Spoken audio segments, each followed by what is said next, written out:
Hello, beautiful friends. I hope this finds you well. Let's talk about forgiveness.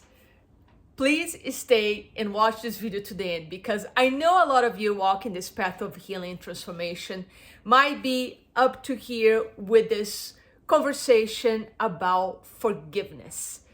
First of all, let me tell you what forgiveness is not. Forgiveness is not saying that it's okay what that person did.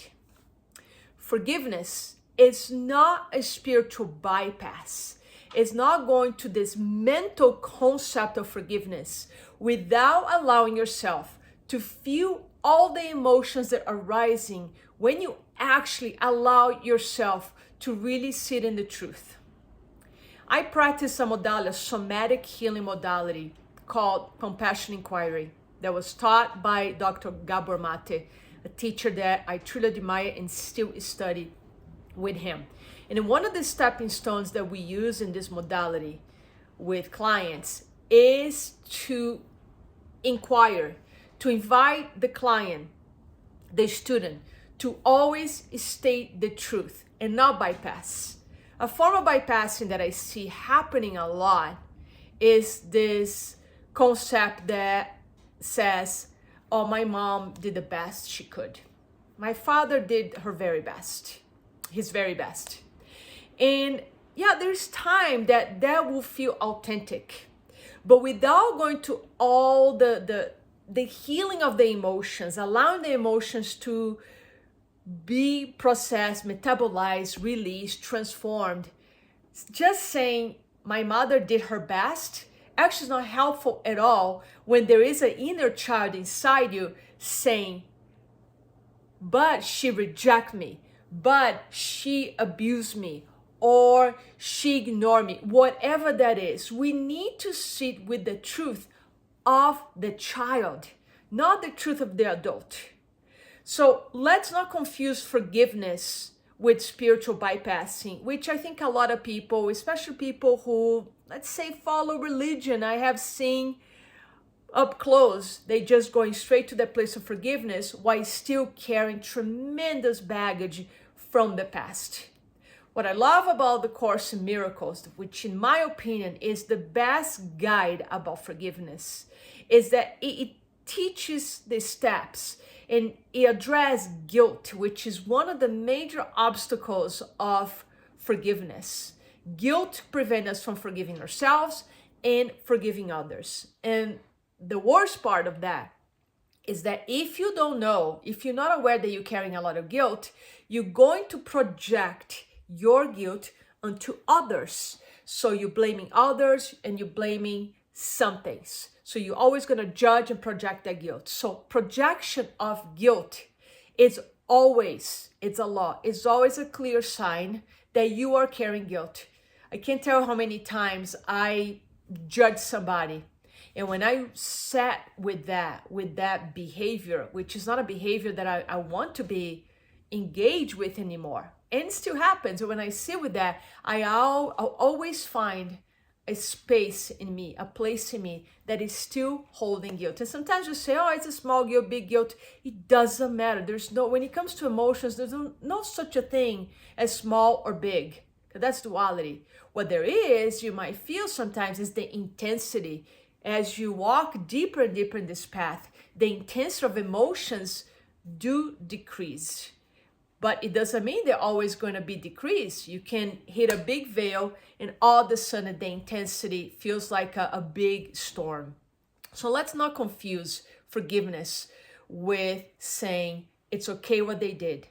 What forgiveness really is, and this is an insight that came to me as I was studying another great book about forgiveness called The Way of Mastery. The Way of Mastery is like a broken down, easier version of Course in Miracles. Same language, use the name of Christ, God, and is a book also about transformation forgiveness. They talk a lot about allowing. So I really like the definition that it's a new frame, might be a new frame for you, that forgiveness, it's saying, I allow myself to be healed. I allow myself to be healed.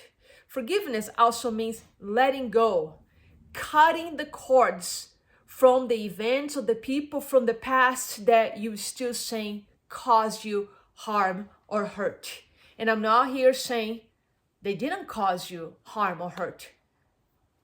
Probably they did. If you're holding a lot of intense emotions, most likely they were behaving in the insane mind, as the Course in Miracles state. They were behaving in the insane mind, which is not the mind of love, it's the mind of fear. And therefore, in the action, they hurt you. Course in Miracles and other books also teach you that all events are neutral. Now, that's a very hard concept to embrace, because if somebody is causing you hurt, how can you say the event is neutral? Well, we can say the event is neutral because it had nothing to do with us.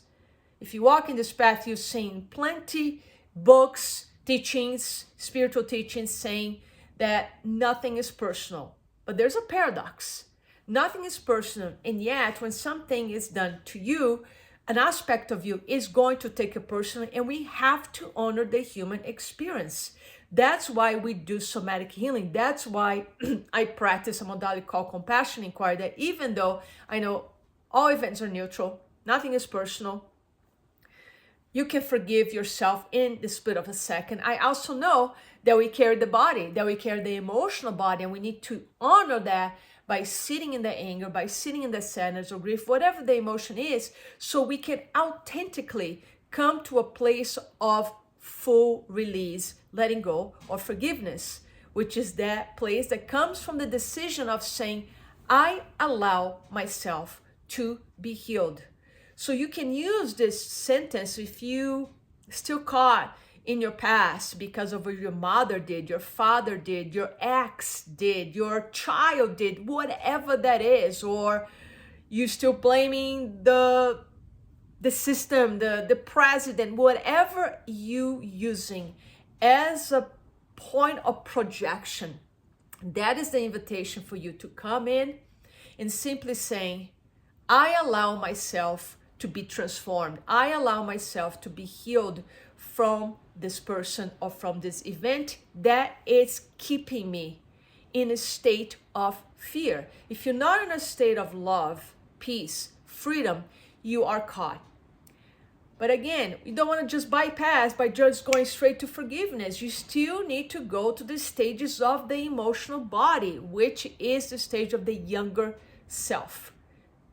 Even this morning, I found a place to forgive my 26-year-old. They had a great awakening, and I kept saying, well, I didn't awaken until I was 50. That's not true. 26 years old, I moved to the United States. I broke away from my tribe. I was really in that first chakra, the tribal. I broke away from the known, from the familiar, from the tribe, and moved to the United States without speaking any English, without barely any money. And I came because my desire for something else was much stronger. So I started my great awakening, I can say, when I was 26. And a lot of us can even say, I think I was born quite awake, because from the very beginning, I questioned everything that my tribe, my family was doing.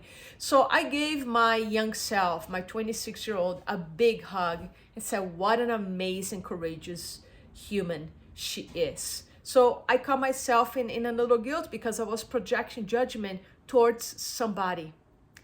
And every time we judge somebody is an incredible invitation to come in and sit and ask, where I am not free. Where am I not free? And you can make a decision with your free will in that moment to say, I allow myself to be healed. And that's how the process of forgiveness begins. And the process of forgiveness, it's much more about us. It's much more about you than the other person.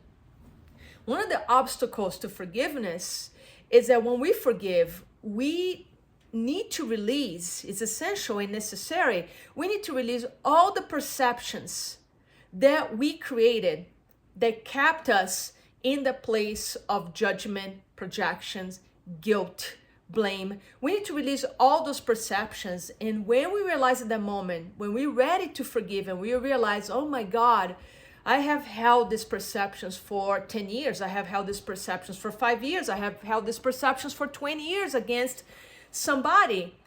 And you might feel like this storm of guilt that you might say things like, I should have done this before. Watch this trap. Forgiveness is not meant to go to a place of even deeper guilt. And this, is part of the dark night of the soul. You're going to wake up to a level that you don't want to hold any baggage anymore about somebody, because you realize it's really keeping you in prison. It's really keeping you attached to something from the past. It's blocking your ability to thrive, to flourish, to use your energy, your life force to create the life that you want, to be creative, to be inspired. So I'm just saying that in the moment, if you having resistance to forgiveness, it might be simply because your ego does not want to let go of the perceptions you held about this person. And if you want to stay attached to these perceptions, you're going to have a hard time healing and releasing yourself from the past. And that's okay. If you're in that space that you need time and like you're not ready, it's absolutely okay. The intention of this video is simply to bring some language, some awareness to where you are, to even if you're in this place that you're not ready to forgive, you're not ready to let these perceptions that are illusions about somebody that wasn't the insane mind, it's totally okay. But at least you are conscious that that is what is happening, instead of being in a state that you are unconscious and keep projecting onto others. Because as long as we keep doing this, we're going to stay in war. We're going to stay in war with our families. We're going to stay in war with our friends, neighbors, and war is going to keep being this thing that we create, that we keep creating in the world. And I think we are ending, a lot of us are ending these wars. Wars are not the cool thing anymore. It's horrible. I don't even want to say that it's 2025 and we're still in war in many places in our world. So we have to address the wars inside us. And as long as we keep attacking somebody, just pause and think about the word attack. Isn't the same word that we use in wars? When a country is throwing bombs into another country, don't we say they are attacking a village? They are attacking an area? We are attacking. If we project our guilt, we're attacking. So it's my hope that the content of this video resonates a little and invites you to sit down and ask yourself, where are you attacking? And the law says when you're attacking somebody, you are also attacking yourself, because we are one. What you do to one, you do to everyone. And again, these spiritual teachings are not meant to be paths to spiritual bypassing, but they are the truth. And we cannot get to the truth, which means being more in your upper chakras, your upper energy centers, where you fully connect with the truth, with the cosmos, with source, and God.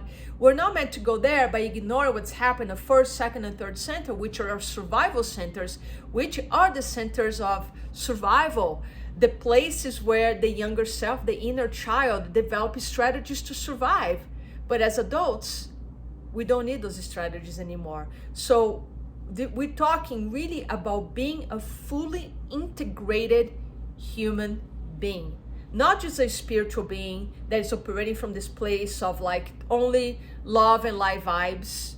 Yes, we can live a lot in the place of love, but we cannot live authentically in the place of love without actually honoring our wounds, without actually being able to state, like I said, in the process that I do with my clients, I invite the truth. When my clients try to bypass by saying, well, I don't want to talk about my parents, they did the best they could, I pause them like, no. You have to say from the younger self what happened. State the truth. And the truth a lot of times is, I was rejected, I was ignored, I was abused. That needs to be named. Not to be dwell onto, but it needs to emerge, so the emotions attached to those events can be metabolized, released, and that way forgiveness can truly, truly happen. But there's one caveat here. For true forgiveness to happen, we must have desire. Nothing can be transformed. Nothing can be created without desire. Think that everything we do in life comes from desire. And desires are going to create the experience. So what are the experiences you want to have every day? What is the experience you want to have when you wake up? What is the experience that you want to have when you go to work? When you're sitting at home alone, what is the experience you want to have? If the experiences you are having are not resonating for you, you don't want those experiences anymore, then go to the root. What is it that you're desiring? If you're desiring love, if you're desiring higher consciousness, if you desire to be in the mind of Christ, in the mind of source energy, God, then the invitation is for you to release anything that is blocking you, is blocking your mind from being in that state. And again, there's no bypassing. In order to get to these higher levels, you have to see with the pain of the younger self. That's why in my book, What Will Love Say, I dedicated to my inner child, because doing the inner child work is what helped me to fully connect with God.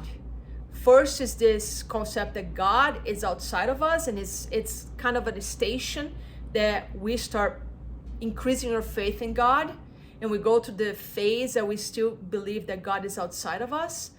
And then when you're more advanced stages in your healing, you start realizing, I am God's self. Not that you are God, but you are a light of God. You are the hologram of God being expressed in this body.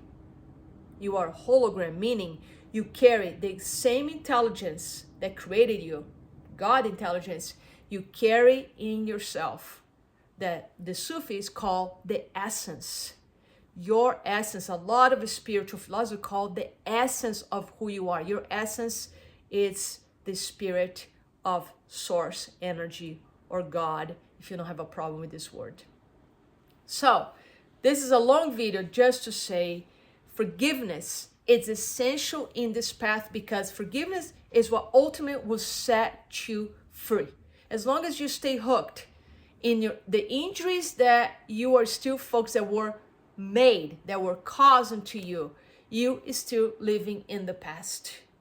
So the invitation is, do you want to be free? Do you want to be healed? Will you allow yourself to be healed?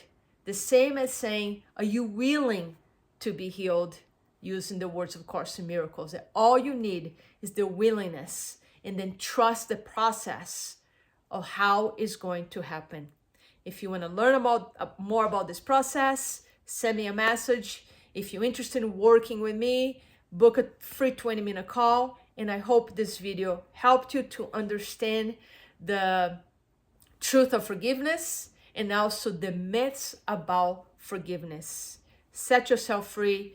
Connect with your essence, because you are the light of God. You're worthy. You are enough. And I'm here cheering for you. So much blessings in your journey.